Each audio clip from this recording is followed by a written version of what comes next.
Pemirsa, kebakaran melanda permukiman padat penduduk di Kali Anyar, Tambora, Jakarta Barat. Sejumlah warga dan petugas damkar terluka saat berusaha memadamkan kebakaran.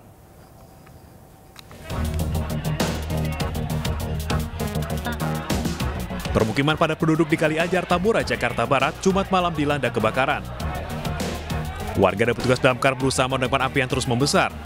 Kurangnya sumber air dan akses jalan yang sempit menyulitkan proses pemadaman.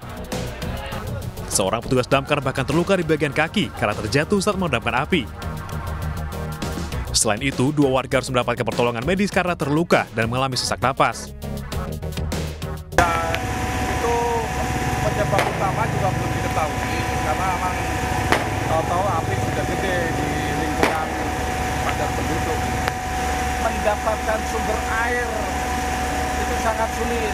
Jadi kita tadi sempat menemukan saluran di Jalan Kali Anyar 5 dan kita untuk supaya kontinu kita melakukan penghisapan penyedotan di tanggul Kali Jeling.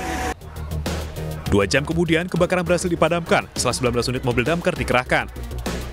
Meski tak ada korban jiwa, 40 rumah warga ludes terbakar api.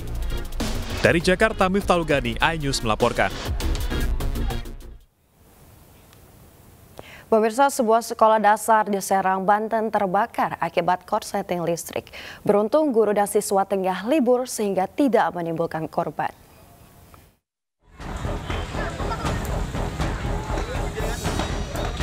Sekolah dasar negeri Ukirsari di Kecamatan Bojonegara, Serang, Banten, Jumat siang terbakar. SD Ukirsari. 4 ruang kelas pun ludes dilalap api. Kebakaran diduga akibat korsleting listrik di steker yang terhubung dengan kulkas.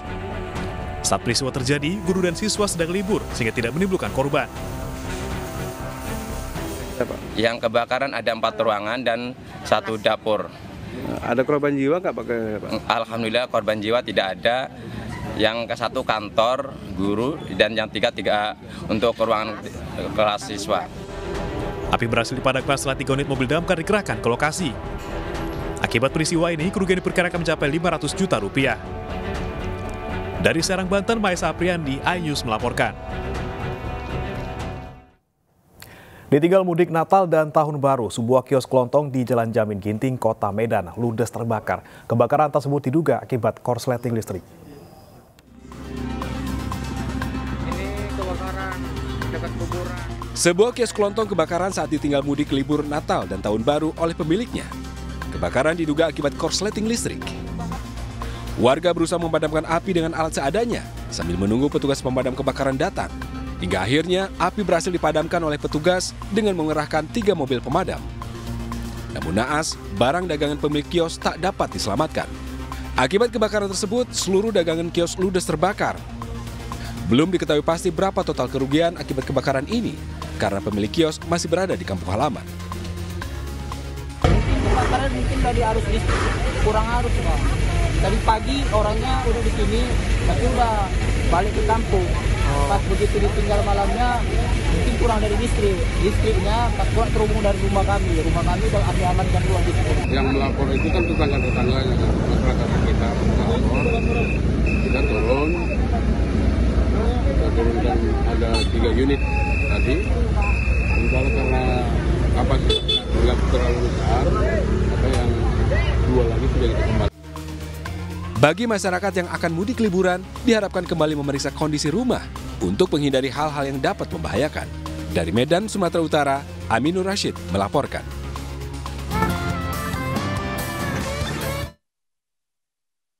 Pemirsa, sebuah truk bermuatan palet dan busa hangus terbakar di jalur Pantura wilayah Desa Sriwulan, Demak, Jawa Tengah. Truk berjalan sejauh 500 meter saat masih diselimuti kobaran api.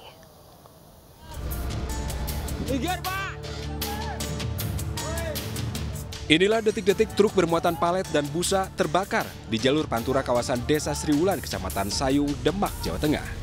Truk bermuatan penuh ini berjalan sejauh 500 meter dengan kobaran api. Rencananya, truk naas ini berangkat dari Surabaya menuju Bandung. Beruntung saat kejadian tidak ada kendaraan lain yang melintas. Belum diketahui penyebab pasti kebakaran. Kurang dari 20 menit, 3 truk pemadam kebakaran berhasil memadamkan api. Peristiwa ini sempat menimbulkan kemacetan, namun kembali normal setelah truk dievakuasi. pertama api keluar dari atas. Kurang tahu. Saya pikir dari muatan itu, pasti dari muatan. Dari muatan. Iya. Jadi taunya itu dari mana? Taunya dari kira-kira 500 meter di sini lah. 500 meter? Iya, masih kecil itu apinya. Terus? Masih kecil, pas di sini mau dekat air, maksudnya mau sesiram, terusnya udah. Proses pemadaman apinya? Sekitar 30 menit. 30 menit ya? 30 menit, 30 menit sudah bisa terangkat. Ngerasa kesulitan nggak, Dan? Ada kendala nggak, Dan? Ya, kendalanya karena situasi arus lintas padat, kita harus kerja keras untuk mengatur lalu lintas. Ya. Tidak ada korban jiwa dalam peristiwa ini, namun kerugian material diperkirakan mencapai miliaran rupiah. Dari Demak, Jawa Tengah, Sukma Wijaya melaporkan. Hujan deras dan angin kencang menerjang permukiman warga di Desa Tamalatea, Takalar, Sulawesi Selatan. Akibatnya puluhan rumah warga porak-poranda.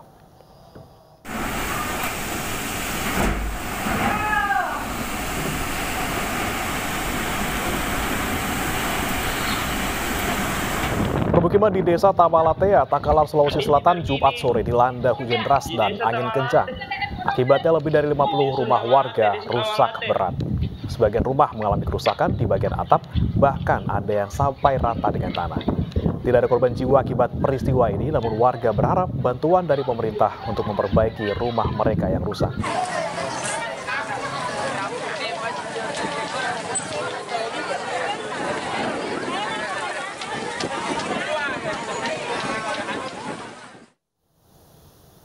Pemirsa, satu korban meninggal dunia akibat longsor di Maros, Sulawesi Selatan ditemukan.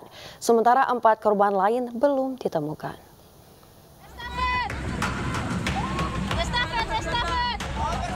Memasuki hari keempat, pencarian terhadap 5 korban tanah longsor di Desa Rompe Gading, Maros, Sulawesi Selatan membuahkan hasil.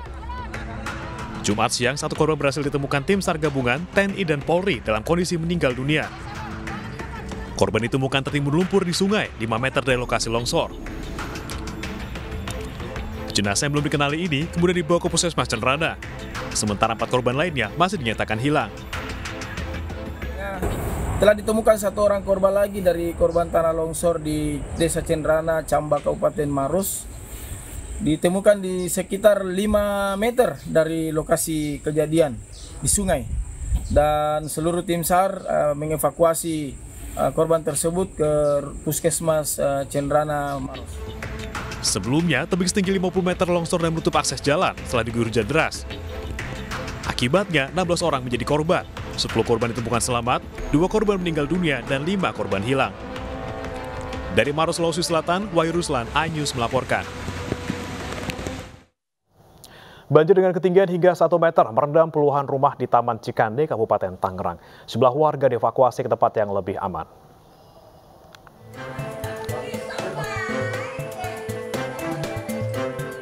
Puluhan rumah di perumahan Taman Cikande, Kecamatan Jayati, Kabupaten Tangerang, Banten, Jumat sore terendam banjir hingga ketinggian 1 meter.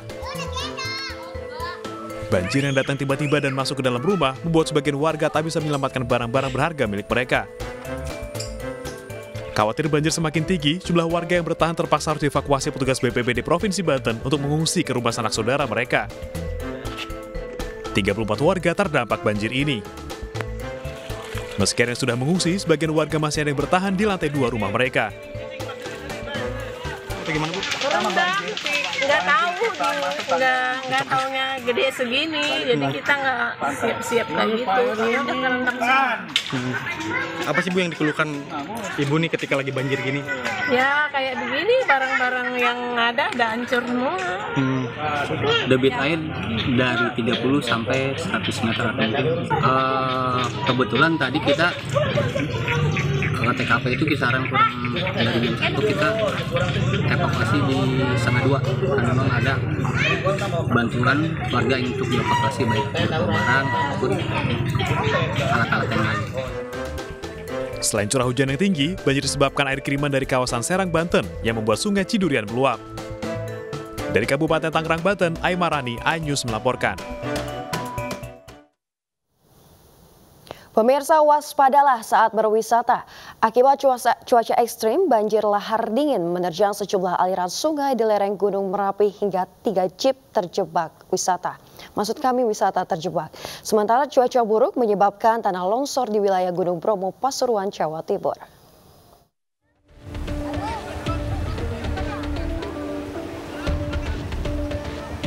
Evakuasi mobil jeep wisata yang terjebak banjir lahar dingin Gunung Merapi di kawasan Kali Kuning, Umbul Harjo, Cangkringan, Sleman, Yogyakarta berlangsung dramatis.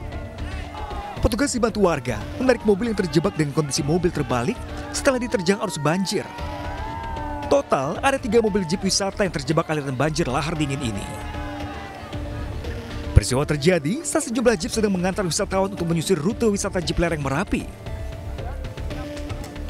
Tiba-tiba saat berada di Kali Kuning, aliran sungai semakin deras dan pengemudi langsung menyelamatkan penumpang dan meninggalkan mobil jeep. Banjir lahar dingin terjadi setelah puncak Gunung Merapi diguyur hujan lebat. Kejadiannya banjir itu tiba-tiba. Tapi untuk pemandu itu driver itu sudah menghimbau ke wisatawan bahwa untuk turun dari jeep untuk mengamankan masing-masing dari wisatawan itu. Jadi di sini nggak ada korban, cuman jeepnya otomatis ditinggal daripada nanti pemandunya kan. Kondisi cuaca ekstrim pada kesempatan ini tetap jaga untuk waspadaan, untuk selalu berhati-hati dalam. Masih karena cuaca buruk, tanah longsor terjadi di sejumlah titik di wilayah menuju Gunung Bromo, Kabupaten Pasuruan, Jawa Timur. Tepatnya yang terparah di kawasan wisata di Desa Baledono, Kecamatan Tosari, Kabupaten setempat. Bahkan jamban yang dikenal sebagai pelengsengan yang baru dibangun usai bencana longsor pada bulan lalu kini kembali ambles. Dari data, ada 8 titik tanah longsor terjadi di wilayah Kecamatan Tosari. Longsor karena struktur tanah tidak kuat menahan derasnya hujan. Itu karena diakibatkan hujan sangat deras sekali, mulai jam 2 sampai malam sampai pagi tadi. Terjadilah longsor di Desa Baledono menuju Tosari ada 4 titik. Dan juga ada yang ada di Tosari Ngadiwono juga ada. Tosari Wonokitri juga ada. Petugas mengimbau para pengguna jalan maupun warga Tosari ekstra waspada terhadap tebing-tebing di pinggir jalan karena rawan longsor. Tim Liputan iNews melaporkan. Cuaca ekstrim yang terjadi di Karimun Jawa, Kabupaten Jepara, Jawa Tengah membuat warga sulit mendapatkan barang kebutuhan pokok. Saat cuaca bersahabat, biasanya warga Karimun Jawa mendapatkan berbagai kebutuhan dengan berbelanja di luar pulau.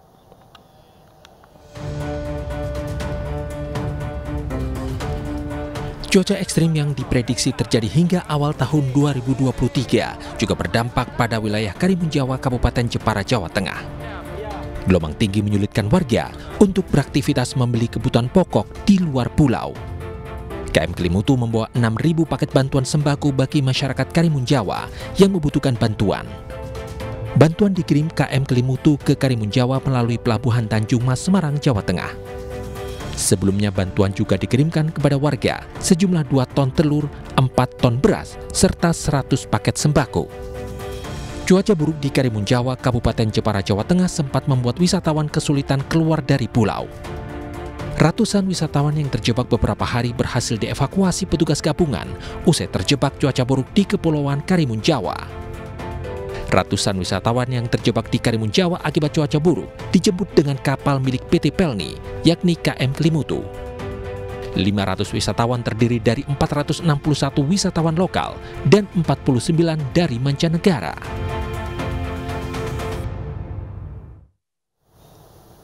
Pemirsa, BMKG memberi peringatan waspada cuaca ekstrim pada 1 hari jelang Tahun Baru.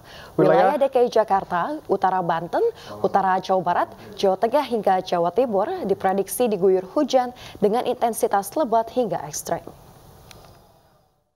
Berbagai pihak terkait agar terus memonitor perkembangan informasi cuaca, baik cuaca di darat, di udara, dan di laut.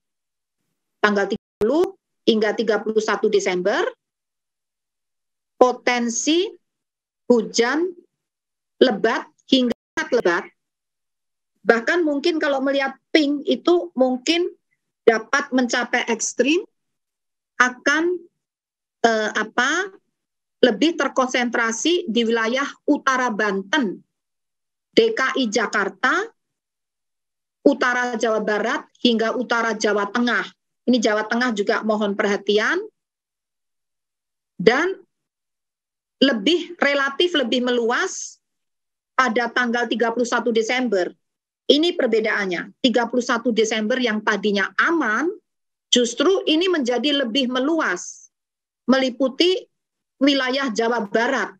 Jadi tidak hanya di bagian utara saja, tapi meliputi wilayah Jawa Barat, ya, meluas ya, juga meluas di Jawa Tengah, dan bahkan yang tadinya Jawa Timur itu relatif aman, ini Jawa Timur juga akan terkena, namun insya Allah ada tren menurun pada tanggal 1 Januari. Semoga tidak muncul bibit-bibit siklon lainnya di wilayah lainnya, karena ada kemunculan itu bisa berdampak baik bagi Indonesia, namun juga bisa berdampak lebih berisiko atau membahayakan bagi Indonesia. Mayat wanita termutilasi ditemukan di kamar mandi sebuah kontrakan di Kabupaten Bekasi, Jawa Barat. Pemirsa, tetaplah bersama kami dalam Ais Pagi.